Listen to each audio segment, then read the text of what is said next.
Buenos días, muchísimas bendiciones. Estamos en el libro de Hechos. Hemos estado estudiando Hechos y no estudiamos Hechos, como dijimos en nuestra introducción, no estudiamos Hechos como quien ve desde el balcón lo que está sucediendo en el stage, lo que está sucediendo en la plataforma, como que estamos muy lejos de Hechos. No, la manera en que los cristianos estudiamos el libro de Hechos es como quien está leyendo su propia historia. Esa es la historia nuestra. Esa es la historia de la iglesia del Señor proclamando el evangelio hasta los confines de la tierra. Por lo que cuando leemos cada texto, cada pasaje, cada versículo del libro de Hechos, estamos leyendo nuestra historia.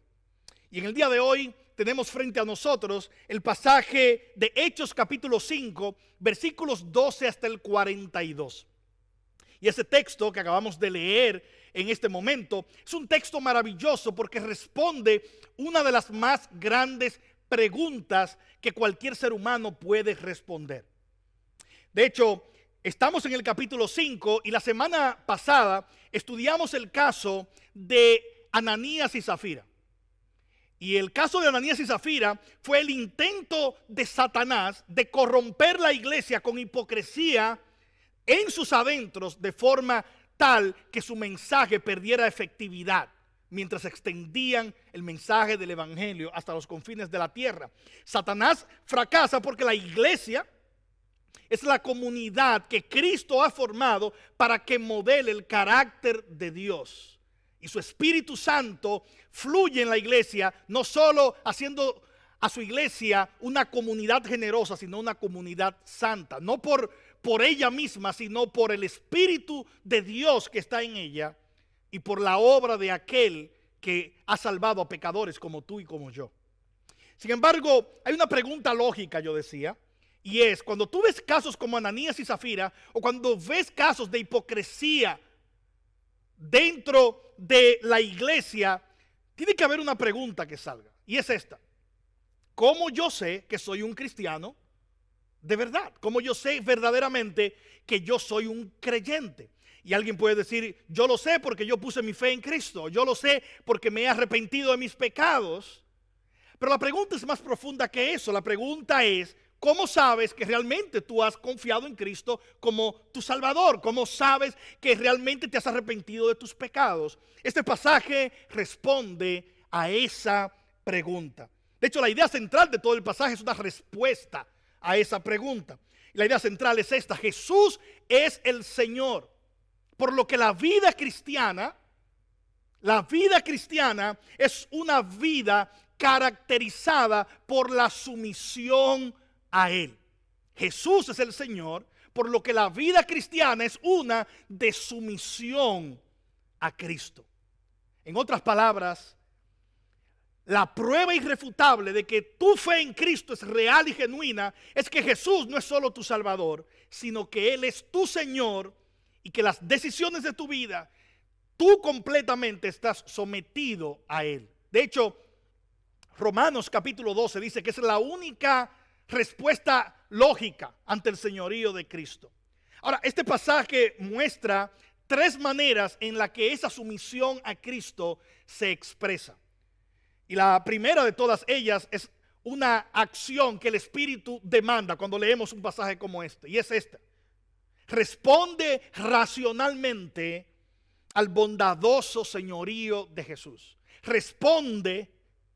Todos vamos a responder, pero lo que el Espíritu te llama a ti a hacer hoy, me llama a mí a hacer, y si tú no eres un cristiano, te está llamando a hacer también, es a responder racionalmente al bondadoso señorío de Jesucristo. Fíjate, ¿qué significa eso? Lo que significa es que si Jesucristo es el Señor, solo hay una manera en la que yo debo responder a su señorío. Y Él es el Señor. De hecho, este pasaje claramente nos deja ver eso sin lugar a ninguna duda. En el versículo 12 nos muestra primero que las señales y la confirmación del señorío de Cristo era hecho a través de los apóstoles. Este libro, de principio a fin, está lleno del poder milagroso de Dios. Y en esa época relevante del ministerio de Jesús y del ministerio de Jesús a través de los apóstoles en el libro de Hechos, hay algo muy claro, y es que Jesús vez tras vez está mostrando que Él es el Señor. Porque una cosa es decir que Él es el Señor y otra cosa es dar testimonio. Jesús constantemente, Él no necesitaba hacer eso, pero por nuestra incredulidad, por nuestra falta de entendimiento, constantemente Jesús mostró en su palabra que Él no solo decía que era el Señor, que Él no solo decía que era Dios, sino que sus obras hablaban de que Él era Dios. Y lo que vemos aquí de forma muy clara es esto: las señales y la confirmación del señorío de Cristo. Versículos 12, versículo 15 y versículo 16 claramente muestran las señales como confirmación de su señorío. Mira lo que dice el versículo 12. Por mano de los apóstoles se realizaban muchas señales y prodigios entre el pueblo, y acostumbraban a estar todos de común acuerdo en el pórtico de Salomón. Jesús llegó a enseñar en el pórtico de Salomón. Ahora los apóstoles están siguiendo exactamente su ejemplo y ellos ministran públicamente. Lo que muestra claramente de que la obra de Dios no solo debe ser escuchada o pregonada cuando nosotros estamos aquí como iglesia. La iglesia proclama públicamente la obra de Cristo. Y ellos estaban allí en el pórtico de Salomón en el templo. ¿Qué más sucedía? Versículo 15, a tal punto que al ver muchos estas señales y prodigios, aún muchos de ellos sacaban los enfermos a las calles y los tendían en lechos y camillas para que al pasar Pedro, siquiera su sombra cayera sobre algunos de ellos. La mayoría de comentaristas concluyen de que esto es probablemente una reacción supersticiosa, pero hay que decir que es también un claro entendimiento de parte del pueblo que rodeaba a los apóstoles de que había algo diferente en los apóstoles. Había algo diferente, había un poder que ellos nunca habían visto y ellos estaban respondiendo conforme a sus presuposiciones. Ellos estaban respondiendo conforme a su propio modelo cultural. Pero no perdamos de vista, por la reacción del pueblo ante el poder que Dios manifestaba, no perdamos de vista el poder que Dios estaba manifestando. Y ese poder que Dios estaba manifestando era tal que la compasión del señorío de Cristo era ejemplificada no solo en las sanidades, en las liberaciones. Dice que muchos estaban atormentados por espíritus inmundos, y dice luego, y todos eran sanados. Así que venían endemoniados, no endemoniados, enfermos, y Cristo los libertaba a través de los apóstoles. Una maravillosa manera de Jesús decir, yo soy el Señor, de confirmar delante de todo el pueblo su grandioso señorío, pero no solo su gran señorío, sino su bondadoso señorío. La compasión de Jesús fue evidenciada de la misma manera en su ministerio. Mateo capítulo 4, versículo 23 hasta el 24, dice que Jesús anunciaba el evangelio del reino. ¿Cuál es el evangelio del reino? Las buenas noticias de que el rey estaba aquí, de que Dios había entrado a nuestra historia. Jesús es el rey. Por lo tanto, Jesús estaba diciendo, el reino llegó porque yo soy el rey. Y la manera como Jesús ejemplificó ese reinado, dice en Mateo capítulo 4, versículos 23 hasta el 24, era que muchos, igual de la misma manera, muchos enfermos, muchas personas que estaban atravesando diversos tipos de cuadros, tanto de tormentos demoníacos, pero también enfermedades, necesidades de todo tipo, que no habían podido ser respondidas por el poder humano. Cristo, como un testimonio de que Él es el Señor, expresaba compasión y bondad. Así que su señorío es un señorío bondadoso, y eso es lo que estamos viendo aquí en el libro de Hechos. Cristo es el Señor y Él lo manifiesta teniendo compasión de sus criaturas, pero también manifestando su autoridad. Y yo no quiero que olvidemos esta parte de que su bondad no eclipsa su señorío, es decir, su autoridad. Estas señales que los apóstoles hacían, y Lucas dice que venían de parte de los apóstoles, porque esto era una señal de los apóstoles. Segunda de Corintios 12:12 dice que esa era una de las señales de los apóstoles. Hoy no tenemos apóstoles, por lo tanto no tenemos a nadie que tenga la capacidad en sí mismo o el don de hacer milagros, aunque Dios sigue haciendo milagros hoy conforme a su voluntad a través de la oración de su pueblo. Estas señales proclamaban el reinado de Cristo. Ahora, ¿cuál es la respuesta racional al señorío de Cristo? ¿Cómo debemos responder al hecho de que Él es el Señor y tiene autoridad sobre todo? Bueno, déjenme mostrarles primero cómo no debemos responder. Este pasaje muestra, versículo 13, que algunos al ver esto que Cristo estaba haciendo a través de los apóstoles, comenzaron a responder de la forma no adecuada. Verso 13. Ninguno de los demás, los que estaban en el pueblo y que veían y que probablemente habían escuchado con temor lo que había sucedido con Ananías y Zafira, aquellos que no estaban involucrados con la iglesia, dice, ninguno de los demás se atrevía a juntarse con ellos. Sin embargo, dice Lucas, el pueblo los tenía en gran estima. En otras palabras, esto es lo que está diciendo. No me mezclo contigo, pero tampoco me caes mal. Me caes muy bien. Y probablemente ese sentimiento lo hemos vivido todos los que estamos aquí. A lo mejor el día que te entregaste al Señor Jesucristo, el día que viniste en arrepentimiento y fe y te entregaste al Señor, le dijiste a tu familia, ahora soy un cristiano. Y es probable que algunos de ellos te dijeran, ese es el camino. Excelente, te felicito. Pero ellos no siguen al Señor Jesucristo. Ellos no caminan con el Señor, pero dicen, me simpatiza el cristianismo. Me gusta que seas un cristiano. La respuesta lógica que nosotros podemos dar es, ¿por qué tú no eres un cristiano? Y muchos de nuestros familiares probablemente respondan, no, yo sé que esa es la verdad. Sigue ahí, no te apartes de ahí. Después hablamos. Así estaban muchos de estos, no se mezclaban con los cristianos, pero les simpatizaban los cristianos. Sin embargo, esa no es la respuesta racional ante el señorío de Cristo.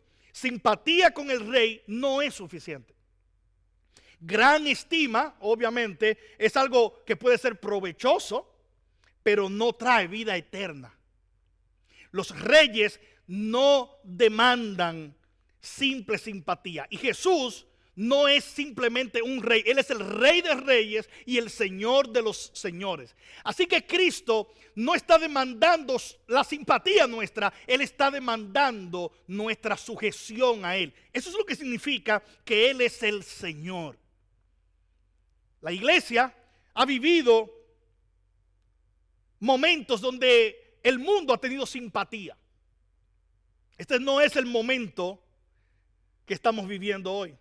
Pero cuando usted estudia la historia de la iglesia, puede ver que a veces la iglesia tuvo simpatía. A veces hubo gobiernos que aplaudieron la iglesia. Y hubo personas que simpatizaban con lo que la iglesia estaba haciendo. Sin embargo, esa simpatía a veces se convirtió en una tentación para la misma iglesia. Porque nos acomodamos y comenzamos a ver el mundo como nuestro hogar. El mundo no es nuestro hogar. De hecho, la comodidad ha sido muchas veces letal para la vida espiritual de muchos cristianos. Pero si cambiamos entonces, vamos a cambiar el matiz. ¿Qué tal con aquel que responde con simpatía ante la iglesia? Vuelvo y afirmo, el Señor no da lugar a que solo expresemos simpatía. Él nos demanda total sujeción. Versículo 14, fíjense, esto es lo que también estaba sucediendo. Dice, y más creyentes en el Señor. Me encanta como Lucas lo dice. La palabra que se traduce como Señor es una que en el Antiguo Testamento generalmente se usa solo para Dios, como aquel que tiene dominio sobre todo, aquel que es el amo de todo lo que Él ha creado. Jesús es Dios. Él es totalmente Dios, totalmente hombre. La palabra de Dios nos muestra que Dios es Padre, Hijo y Espíritu Santo. Jesús es el Hijo. Él es el Señor. Todos los atributos de la deidad están completamente en Jesús, incluyendo el hecho de que Él es el Señor. Él es aquel que tiene dominio sobre todas las cosas. Así que me encanta como Lucas dice, y más creyentes en el Señor. En otras palabras, cuando alguien venía a Cristo, no solo venía delante de Él porque Él podía salvarlo, sino que cuando venimos a Cristo, al igual como estos que están aquí están viniendo, es porque Él también puede gobernarnos. Él también puede liderarnos. Él también es nuestro amo. Y ciertamente algunos quisieran solo ver a Cristo como aquella ambulancia que viene cuando lo necesitamos. Y muchos dicen, yo necesito un Salvador, necesito a alguien que me rescate de la condenación, de una situación, de cualquier cosa. Y ciertamente que Cristo nos ha librado cuando venimos a Él. Él nos libra de la mayor de todas las condenas, la condenación eterna, el juicio que merecemos a causa de nuestro pecado. Pero la Escritura también nos dice que Él es el Señor de aquellos a quienes Él ha salvado. En otras palabras, Él es nuestro Salvador y Él es también nuestro Señor. Y dice que los creyentes seguían creciendo, multitud de hombres y mujeres. Gloria a Dios por los hombres y las mujeres. El Señor nunca hace acepción de personas. Delante de Él, hombres y mujeres tienen el mismo valor. Y yo me gozo al ver Faith en Español lleno de hombres, lleno de mujeres que sirven al Señor. Porque delante de Dios, aunque tengamos diferentes roles, todos somos valiosos y Él nos salva a todos. Todos necesitamos ser salvados y Él nos salva cuando venimos en arrepentimiento y fe delante de Él. Él es el Señor nuestro. Y dice, se añadían constantemente al número de ellos. Eso es algo constante y eso es lo que sucede cuando el Evangelio es proclamado. La respuesta entonces apropiada, adecuada ante el señorío de Cristo es venir a Él en arrepentimiento y fe. Y si tú estás aquí hoy y estás escuchando hablar de que Jesucristo es el Señor, no te quedes en la simpatía. No te quedes simplemente, hoy me encanta la predicación. Ay, me encantó cantar ese himno. Me encantó cantar ese coro. Me encantó esa canción. No te quedes en la simpatía. Ven a Cristo en arrepentimiento y fe, porque es la única respuesta racional. Ven a Él y sujétate a Él como el Señor de tu vida. No te ha ido bien gobernándote a ti mismo, porque la Escritura le llama a eso pecado. Vivimos en una generación donde las personas piensan que ellos son los que saben todo y no necesitan a otros. El acceso a la información nos ha dado este orgullo de que somos la generación que lo sabe todo y que yo puedo tomar control de mi propia vida. No necesito a nadie, no necesito a Dios, no necesito a nadie. Y eso es generalmente como muchos piensan y dicen, es porque hemos evolucionado a una mentalidad superior. Permíteme simplemente corregirte. Esto no tiene nada que ver con algo nuevo. Cuando vas a Génesis, el primer libro de la Biblia, en los primeros capítulos vas a ver que ya está esa conciencia de querer independizarnos de Dios y creer que no la sabemos todas. La Biblia le llama pecado y el pecado trae como consecuencia de que tu vida viva bajo la condenación, viva bajo la falta de esperanza, viva bajo el desorden espiritual y moral y tu vida va caminando rumbo, lentamente pero seguro, a condenación eterna sin Cristo. Pero Jesucristo es un Señor bondadoso y hoy permite que tú escuches que hay esperanza. Y la esperanza está en verlo a Él como el Señor. Pero a lo mejor tú eres un cristiano y dices, yo sirvo a Jesucristo. Pero a lo mejor no has públicamente confesado. Es el primer paso de obediencia que damos, es cuando nos bautizamos y decimos, yo proclamo públicamente que Jesús es mi Señor. Así lo hacían los creyentes. Este 9 de abril tenemos un tiempo maravilloso porque vamos a estar celebrando bautismos aquí. Y el bautismo es la proclamación pública de nuestra fe. Si tú no te has bautizado, ese es un día perfecto para tú decir, yo no solo creo que soy un cristiano, yo no solo me he sujetado al Señor Jesucristo, yo quiero proclamar eso públicamente. Los discípulos hicieron eso. Pero es en las decisiones de la vida donde más claro se describe si realmente Jesús es el Señor nuestro. ¿Quién dirige tu vida? ¿A dónde vas cuando tomas decisiones? ¿Cuáles cosas aspiras en esta vida?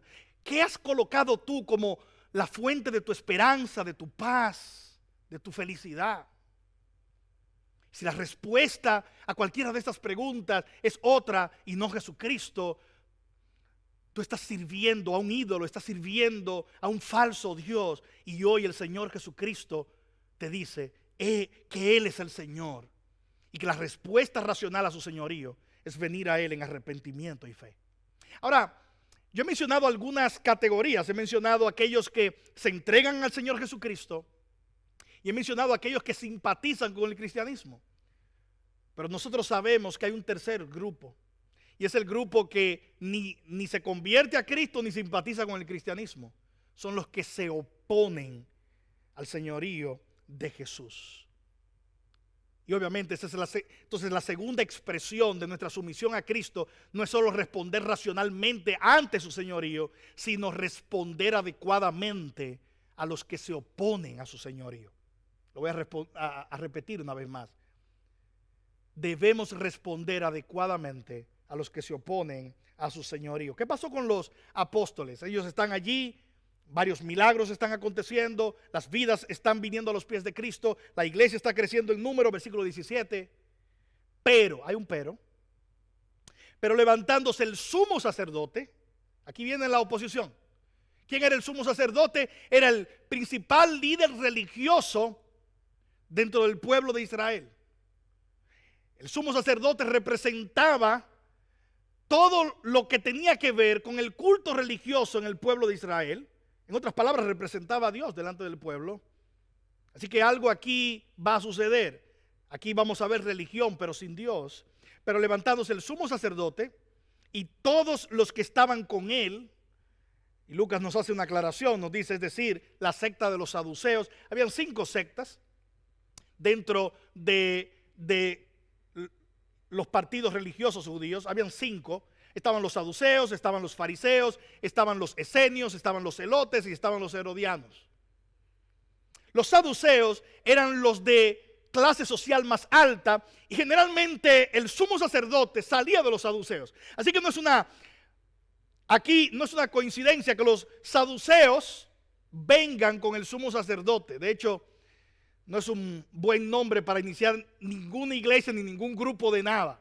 Saduceo. No se oye bien. ¿Qué dice la escritura? Verso 17 dice, se llenaron de celo. Celo. Y eso es lo que sucede cuando el señorío de Cristo es proclamado. Los que se oponen traen celos. ¿Cuál era el celo aquí? Bueno, ciertamente al ver el número de los creyentes aumentando, este grupo estaba perdiendo adeptos, estaba perdiendo feligreses, estaba perdiendo número. Y el mundo no simpatiza con aquellos que por el mensaje que proclaman están quitándole sus fieles. Fíjate que es interesantísimo. Cuando tú vienes a Cristo y te sometes a Él como Señor, eso significa que tú has abandonado a cualquier otro que se haya proclamado en tu vida como Señor. Este grupo religioso y este cuerpo llamado el Sanedrín, el concilio religioso y los religiosos involucrados se habían erigido a sí mismos como la autoridad divina sobre el pueblo, como aquellos que representaban a Dios ante el pueblo. Así que cuando Cristo es proclamado y dice, ellos no me representan, cualquiera que viene a Cristo los abandona a ellos. Si tú eres un cristiano, eso significa 2 cosas. Significa que te has sometido al señorío de Cristo, pero también significa que abandonaste cualquier otro señorío sobre tu vida. Dice la escritura, nadie puede servir a 2 señores.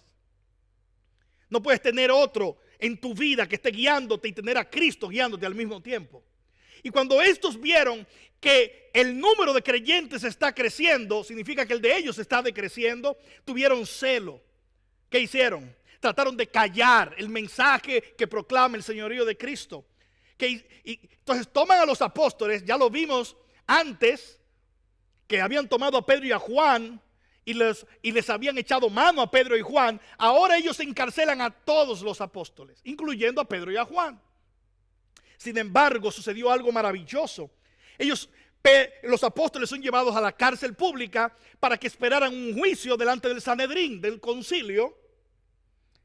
Dice el versículo 19, pero durante la noche un ángel del Señor abrió la puerta de la cárcel sacándolos. Se parece mucho a cuando Sadrach, Mesach y Abednego fueron librados en el horno del fuego. Es una manera de Dios decir: aún nosotros enfrentemos oposición, recordemos siempre que Dios está con su pueblo en todo tiempo. En los momentos de oposición, Dios está allí. Si tú estás enfrentando oposición por proclamar la verdad de Dios, Dios está contigo. No importa la oposición, Dios está allí. Aún no se vea lindo lo que está pasando. Aún lo único que veas, en vez de ver un fruto que tú esperabas, ahora estás viendo barrotes en una cárcel. Si es por el evangelio de Jesucristo, Él está contigo allí. Por lo tanto, no estás solo, estás en la mejor de las compañías. La oposición, en otro sentido, es una oposición contra el mensaje. Fíjense lo que el ángel le dice. El ángel viene delante de ellos de noche, abrió la puerta de la cárcel, lo sacó, milagro, y les dijo: vayan, preséntense en el templo y hablen al pueblo todo el mensaje de esta vida. En otras palabras, el mensaje que proclamamos es el mensaje de vida. Es el mensaje de esta vida que Cristo es. Cristo es el Señor y Él también es el autor de la vida.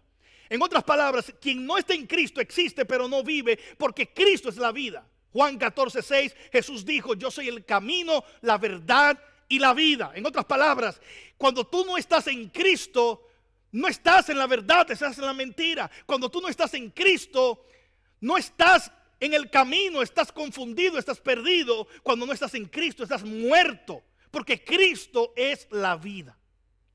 Y el ángel le dice: vayan y anuncien el mensaje de esta vida. ¿Qué estaban haciendo ellos antes de entrar a la cárcel? Predicando el mensaje de esta vida.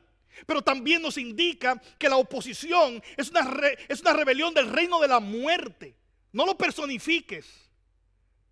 No es tu familiar que se está oponiendo al mensaje del evangelio.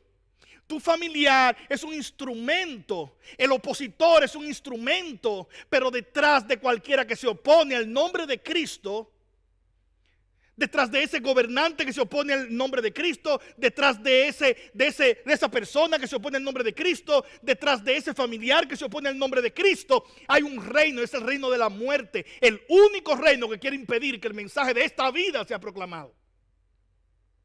No nos distraigamos. Sigamos proclamando el mensaje.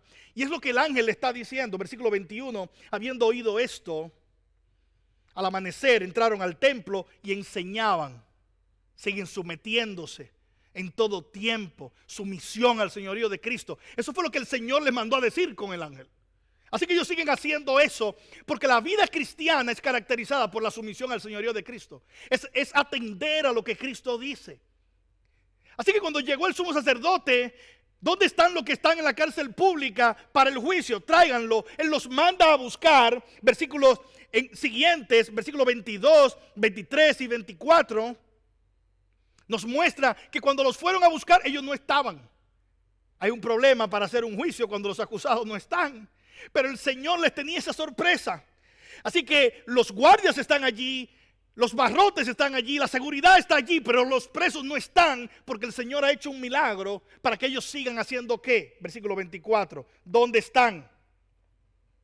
Versículo 25 dice que ellos estaban perplejos al saber que se les informó que los hombres que pusieron en la cárcel estaban en el templo enseñando al pueblo. Qué maravilloso. Todo el tiempo ellos están pensando que el mensaje no se está predicando y el Señor le tiene una sorpresita. El evangelio sigue siendo imparable. No pueden parar el evangelio y su extensión. Versículo 26, el capitán de las guardias los trajo sin ejercer ninguna violencia. Dice que tenían temor porque el pueblo podía apedrearle. Están acusando a un grupo de personas que lo único que está haciendo es el bien. Verso 28. Eso es lo que dice el Sanedrín. Eso es lo que viene de parte de los opositores. ¿Qué están haciendo? Le dicen ellos a los apóstoles. Les dimos órdenes estrictas. En otras palabras, nosotros somos señores, nosotros somos los gobernantes, les dimos órdenes estrictas de no continuar enseñando en este nombre. No mencionan el nombre de Jesús. En este nombre. Me encanta aquí, porque aún en las reprimendas que ellos piensan que están dando, lo que están dando es un testimonio. Oigan lo que dice, y han llenado a Jerusalén con sus enseñanzas. En otras palabras, le dijimos que no predicaran, y no solo ustedes han predicado, sino que han llenado Jerusalén con sus enseñanzas. Hermanos, ojalá nosotros escuchar de parte de nuestros opositores que este sea el resumen de nuestro ministerio, que hayamos llenado todo Raleigh con el mensaje del evangelio, que hayamos llenado todo Franklin, todo Jonesville, todo Lewisburg, todo Wake Forest, todo el área alrededor de North Carolina, todo el mundo con el mensaje glorioso del evangelio. Pero eso es un testimonio maravilloso de que la oposición nunca puede detener la iglesia. Las puertas del Hades no pueden detener a la iglesia. Hermanos, si esta es una iglesia donde se proclama el mensaje de Dios, si esta es una iglesia llena del Espíritu, las puertas del infierno nunca prevalecen contra la iglesia. Y las iglesias locales son expresiones de la iglesia. Y eso es lo que está pasando con esta iglesia. Les dimos órdenes, ustedes han llenado todo este lugar con el mensaje del evangelio. Pedro y los apóstoles le respondieron. A propósito de las órdenes, déjame aclararte algo. Versículo 29. Debemos obedecer a Dios en vez de obedecer a los hombres. Es necesario que obedezcamos a Dios antes que a los hombres, con toda humildad. A cualquiera que nos demande, santificando a Cristo en nuestros corazones, Pedro escribiría luego en su segunda carta, santificando a Cristo en nuestros corazones, respondan con mansedumbre, con humildad a cualquiera que demande razón de la esperanza que hay en ustedes. Y Pedro aquí, con toda la mansedumbre del mundo, tiene algo que decirle a los líderes religiosos judíos. Nosotros obedeceremos a Dios antes que a los hombres. Así que claramente este pasaje, alguien puede decir, ¿y no estamos llamados a obedecer siempre a las autoridades civiles? Romanos 13 no dice eso. Comentando este pasaje, John Stott dice lo siguiente, yo creo que arroja mucha luz. Él dice, los cristianos estamos llamados a ser ciudadanos responsables y, hablando de forma general, a someternos a las autoridades humanas. Pero si la autoridad de que se trata hace mal uso del poder otorgado por Dios y manda lo que Dios prohíbe, y prohíbe lo que Dios manda, entonces el deber cristiano consiste en desobedecer a la autoridad humana a fin de obedecer a Dios. Fin de la cita. Hermanos, toda autoridad, dice Romanos 13, ha sido dada por Dios. Cuando alguien a quien Dios le ha dado autoridad usa esa autoridad para pelear contra Dios, oponerse a aquel que le dio la autoridad, él pierde la autoridad, porque nuestra lealtad final es a aquel que da toda autoridad y que tiene toda autoridad, y ese es nuestro Dios.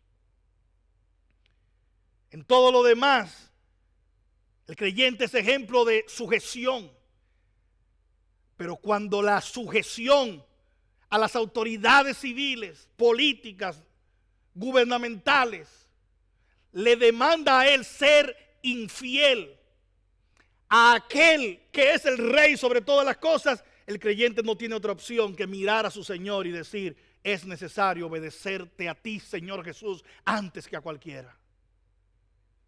Hermanos, esa es la manera adecuada de responder a la oposición, es reconociendo el señorío de Cristo.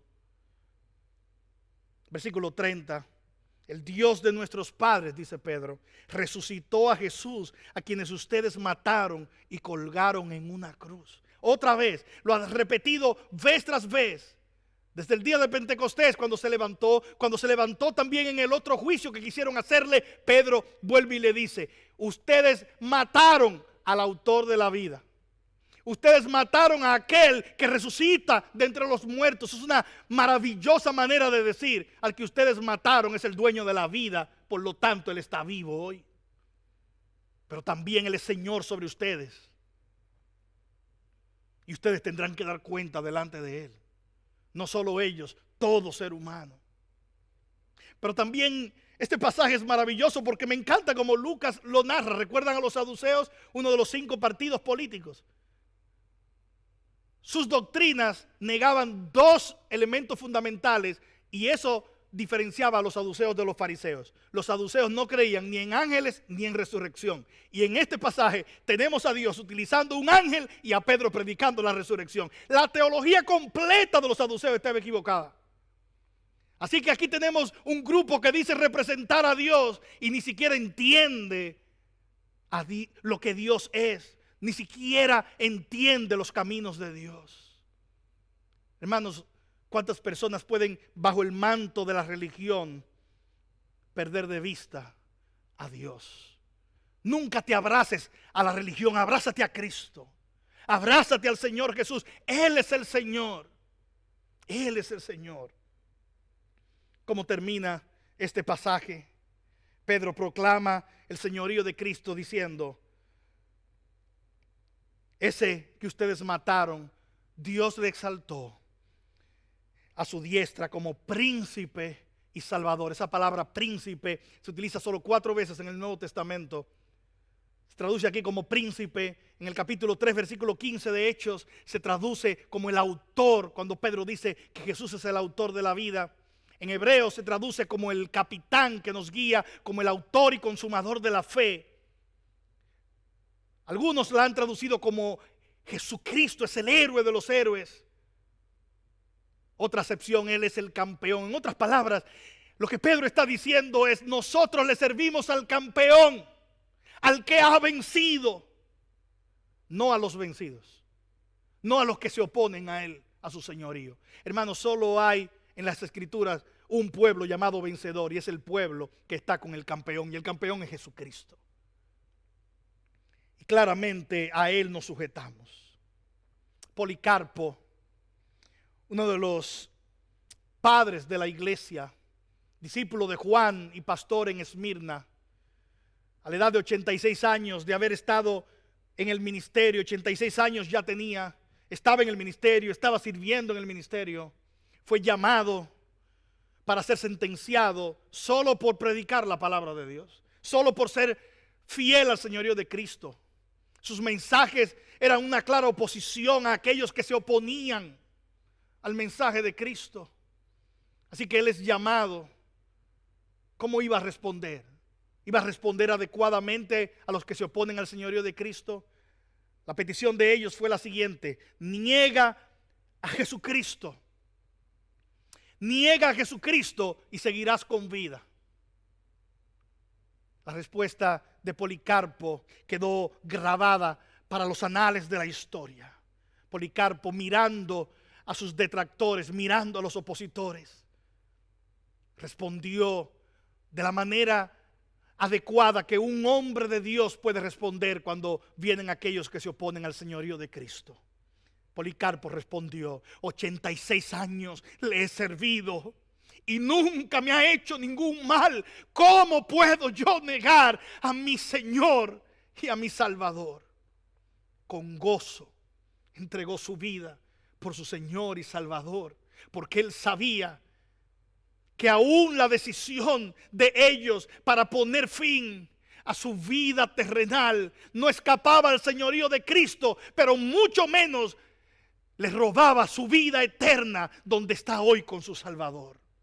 Jesucristo es el Señor, no solo en esta vida, Él es el Señor por la eternidad de sus hijos. Responde adecuadamente a los que se oponen al señorío de Cristo. Finalmente, el pasaje nos muestra la tercera expresión y respuesta cuando hemos contemplado el señorío de Cristo. Responde gozosamente cuando sufras por proclamar el señorío de Jesús. Versículos 18, versículo 33 hasta el 42 también. Fíjate, habían echado mano a los apóstoles, versículo 33. Cuando oyeron esto, se sintieron profundamente ofendidos.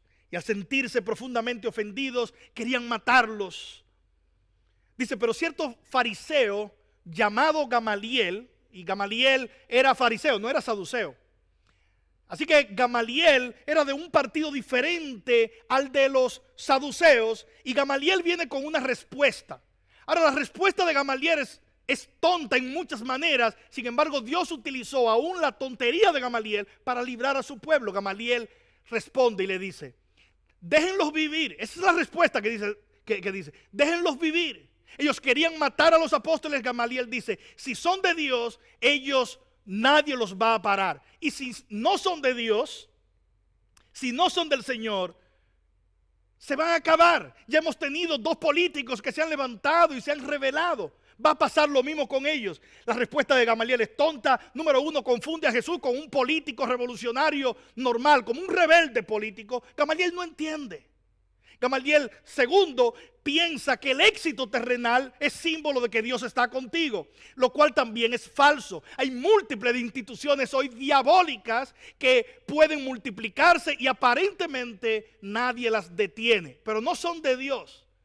El razonamiento pragmático que utiliza Gamaliel es tonto. Tercero, porque Gamaliel piensa que él no tiene nada que ver con el asunto y la realidad es totalmente contraria. Gamaliel también estaba siendo llamado a rendirse al Señor Jesucristo, pero él lo ve como algo que no tiene que ver con él. Cuidado cuando la actitud es simplemente de neutralidad ante el cristianismo. El Señor Jesús tampoco nos da lugar a ser neutrales. No hay lugar para la neutralidad. Gamaliel, en vez de analizar el mensaje del cristianismo y en vez de rendirse al señorío de Cristo, dice: esto es algo de unos revoltosos, denle tiempo, no nos metamos con ellos. Y ciertamente ese nunca debe ser el camino. Pero Dios utilizó aún la necedad de Gamaliel para llevar a cabo sus propósitos. Y los discípulos son azotados, pero no son asesinados. De forma tal que ellos, al ser castigados, 39 latigazos era lo normal, son dejados en libertad. ¿Cuál es la respuesta de ellos? Dice que cuando Gamaliel habló, el concilio aceptó su consejo y después de llamar a los apóstoles y azotarles, los dejaron en libertad y le dijeron que no hablara del nombre de Jesús. ¿Qué hicieron ellos? Versículo 41.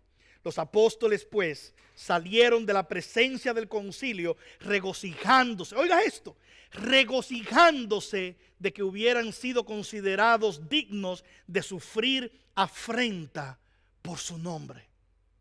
Regocijándose, responde gozosamente cuando sufras a causa de proclamar el señorío de Cristo. Eso solo puede ocurrir de 2 maneras. La primera, cuando Dios le imparte valor a su pueblo para enfrentar la oposición. Y segundo, cuando Dios nos muestra el valor que Él tiene, de tal manera que ellos pudieron decir: el Señor nos está considerando dignos de sufrir afrenta por su nombre. Hermanos, tú y yo no somos dignos ni siquiera de sufrir por Él. Y los apóstoles están diciendo: este sufrimiento es solo una oportunidad de Dios darnos la bendición de sufrir por Él. Estás sufriendo por Cristo, estás viendo la oposición. Algunos de ustedes, al llegar a su casa y dar la noticia: yo quiero seguir a Cristo, han sido perseguidos, o alguien le ha dicho: pues yo no quiero nada contigo, o yo no te acepto en esta casa, o me has decepcionado. Oposición. Dice la Escritura: cualquiera que quiera vivir piadosamente en Cristo Jesús padecerá persecución. El Señor dice que esa persecución y esa oposición es ser considerado digno. Por lo tanto, recibimos con gozo. Cristo habló de esa manera. Él dijo: bienaventurados sois cuando por mi causa os persigan o les vituperen. Tertuliano llegó a decir: podrán matarnos, torturarnos, condenarnos, reducirnos a polvo. Cuanto más nos aplastan, tanto más crecemos. La semilla es la sangre de los cristianos. Hermanos, respondemos a la oposición adecuadamente, pero cuando sufrimos por causa de Cristo, déjame decirte algo: Cristo lo vale. Cristo vale toda lágrima. Cristo vale todo sufrimiento. Y si tú estás aquí hoy y no le sirves al Señor Jesucristo, déjame decirte algo: te va a costar todo seguir a Cristo. Si tú estás aquí y eres un cristiano, ya lo sabes, te va a costar todo seguir a Cristo. Pero Cristo lo vale. Él es el Señor bondadoso. Él vivió la vida que tú y yo no podíamos vivir y sufrió la muerte que tú y yo merecíamos, para que al resucitar al tercer día, proclamar que cualquiera que se arrepiente y cree en Él tiene vida eterna. Él regresará. Él vale. Él es el Señor. Y nos da el enorme privilegio de, al darnos el Espíritu, como dijo Pedro, Él le da el Espíritu a los que se sujetan a Él, a los que obedecen, a los que vienen en arrepentimiento y fe. Hoy el Señor puede darte no solo ese valor, sino puede darte vida eterna si no eres un cristiano. Y si eres un cristiano, que el Señor te ayude a responder racionalmente. Que el Señor te ayude a responder adecuadamente a los que se oponen. Y que el Señor nos siga ayudando a recibir con gozo la oposición o aún la persecución, porque Cristo lo vale. Que el Señor nos bendiga. Oremos.